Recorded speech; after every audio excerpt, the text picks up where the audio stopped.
नेपाल का जेन ज़ी सड़क पर है। नेपाल का युवा आग को चिंगारी दे रहा है। नेपाल खतरे में है।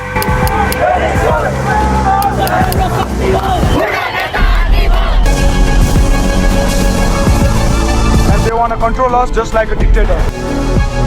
नमस्कार, आज हम बात करेंगे नेपाल में हो रहे बड़े आंदोलन और उसके पीछे की वजह के बारे में। ये प्रोटेस्ट सिर्फ नेपाल तक ही सीमित है या फिर इसका असर भारत पर भी पड़ेगा?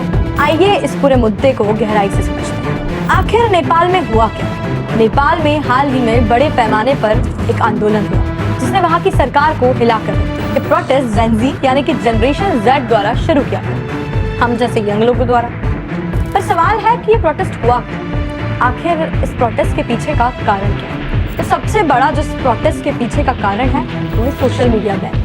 प्रोटेस्ट की शुरुआत वहाँ की सरकार द्वारा सोशल मीडिया प्लेटफॉर्म जैसे फेसबुक, एक्स, ट्विटर और यूट्यूब पर लगाए गए बैन से। ये जो सोशल मीडिया पर बैन है ये एक नए कानून के तहत लगाया गया था जिससे टेक कंपनी को नेपाल में रजिस्टर कराना जरूरी था। यूथ ने इसे फ्रीडम ऑफ एक्सप्रेशन पर हमला माना। दूसरी इस प्रोटेस्ट की सबसे बड़ी वजह जो है वो है करप्शन और नेपोटिज्म। ये प्रोटेस्ट सोशल मीडिया बैन तक ही नहीं थमे, ये पिछले कई सालों से चल रहे हैं। करप्शन, नेपोटिज्म, बेरोजगारी के खिलाफ जनता के गुस्से का नतीजा था। और पिछले कुछ समय से टिकटॉक जैसे प्लेटफॉर्म पर पॉलिटिशियंस के बच्चों की लग्जरी लाइफस्टाइल दिखाने वाला वीडियो जिससे आम जनता का गुस्सा और बढ़ गया।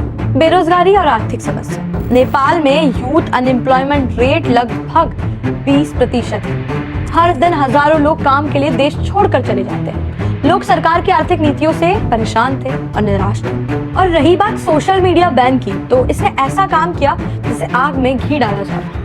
इसके बाद कोई सबसे बड़ी वजह आती है तो वो है करप्शन। सरकार पर बड़े बड़े भ्रष्टाचार के आरोप थे जिन पर कोई एक्शन नहीं लिया गया। यूथ जनरेशन को लगा कि उनका फ्यूचर खतरे में है और सरकार उनकी सुन नहीं रही है। और इसी कारण उन्हें लग रहा था कि वहाँ पॉलिटिकल इंस्टेबिलिटी है। नेपाल में पिछले कुछ सालों से पॉलिटिकल इंस्टेबिलिटी का माहौल है जिसने लोगों के विश्वास को और कमजोर किया।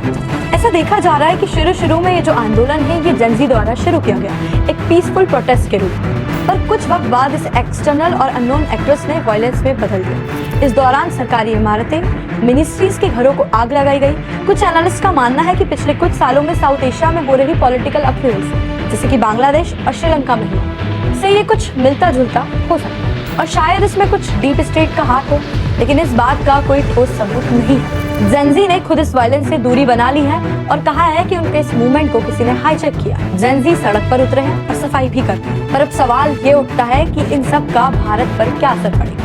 नेपाल और भारत की ओपन बॉर्डर है। ऐसे में जब पड़ोसी देश में पॉलिटिकल इंस्टेबिलिटी है तो उसका सीधा असर हमारी बॉर्डर सिक्योरिटी पर पड़ता है। उत्तर प्रदेश, बिहार, वेस्ट बंगाल और उत्तराखंड जैसे स्टेट्स ने अपनी सीमाओं पर सिक्योरिटी बढ़ा दी है, सुरक्षा पर ज्यादा जोर दे रही है। नेपाल में हुए प्रोटेस्ट की वजह से भारत से जो ट्रेड जाता था उस पर रोक लगा दी गई। बॉर्डर पर ट्रकों की लंबी कतारें लग गई हैं। इससे दोनों देशों के जो बिजनेस है, जो आर्थिक व्यवस्था है, उस पर असर पड़ रहा है। FMCG कंपनीज जैसे ITC, डाबर, HUL जिनका बिजनेस नेपाल में भी है, उनको भी इसका भारी नुकसान झेलना पड़ रहा है। इंडिया के लिए नेपाल एक अहम स्ट्रेटेजिक पार्टनर है। वहाँ की इंस्टेबिलिटी से नेबरहुड फर्स्ट पॉलिसी पर असर पड़ता है और चाइना को इस स्थिति का फायदा उठाने का मौका मिल सकता है। भारत हमेशा से नेपाल में शांति और स्थिरता का समर्थन करता है। नेपाल और भारत के रिश्ते सिर्फ दो देशों के रिश्ते नहीं बल्कि सांस्कृतिक, धार्मिक और भाईचारे के रिश्ते भी हैं। दोनों देशों के बीच ओपन बॉर्डर है और लोग बिना वीजा के एक दूसरे के देश में आ सकते हैं। शादी ब्याह और रिश्तेदारियां दोनों देशों के लोगों को जोड़ती है। एक और जो मुद्दा है वो treaty of peace and friendship का है। ये 1950 में हुई थी, जो ये संधि दोनों देशों के रिश्तों का आधार, और इसी कारण भारत नेपाल को उसके विकास में हमेशा मदद करता रहा है, चाहे वो इंफ्रास्ट्रक्चर प्रोजेक्ट हो या एनर्जी कॉर्पोरेशन हो। हमेशा से ही नेपाल और भारत का रिश्ता शांति वाला रिश्ता रहा। अब हम बात कर लेते हैं कि नेपाल के प्रधानमंत्री। नेपाल की राजनीतिक हालतों के बीच एक नया मोड़ आया है। Prime minister KP Sharma Oli ने अपने पद से इस्तीफा दे दिया। इस बीच देश को एक नया केयरटेकर इंटर्म गवर्नमेंट मिली है जिसके तहत नेपाल की पहली महिला प्रधानमंत्री सुशीला कार्की ने शपथ ली। सुशीला कार्की पहले नेपाल की चीफ जस्टिस रह चुकी हैं और वो भ्रष्टाचार के खिलाफ अपने सख्त रुख के लिए जानी जाती है। एक और इंटरेस्टिंग बात यह है कि उन्होंने अपनी पॉलिटिकल साइंस की पढ़ाई वाराणसी के बनारस हिंदू यूनिवर्सिटी से की है। इस कारण उनका भारत से एक बहुत ज्यादा गहरा रिश्ता है। अब उनकी जिम्मेदारी है कि वो देश में शांति बनाए और अगले साल 2026 में होने वाले चुनाव की तैयारी करें। भारत ने उनके इस पद को संभालने पर खुशी जाहिर की और दोनों देश के रिश्तों को मजबूत करने की बात की। नेपाल में चल रहे प्रोटेस्ट वहाँ की जनता, खासकर जेनजी की निराशा को दर्शाता है। यह आंदोलन सिर्फ सोशल मीडिया बैन के खिलाफ नहीं था, बल्कि पिछले कई सालों से चल रहे भ्रष्टाचार और आर्थिक समस्याओं के खिलाफ। भारत के लिए नेपाल की स्टेबिलिटी बहुत जरूरी है।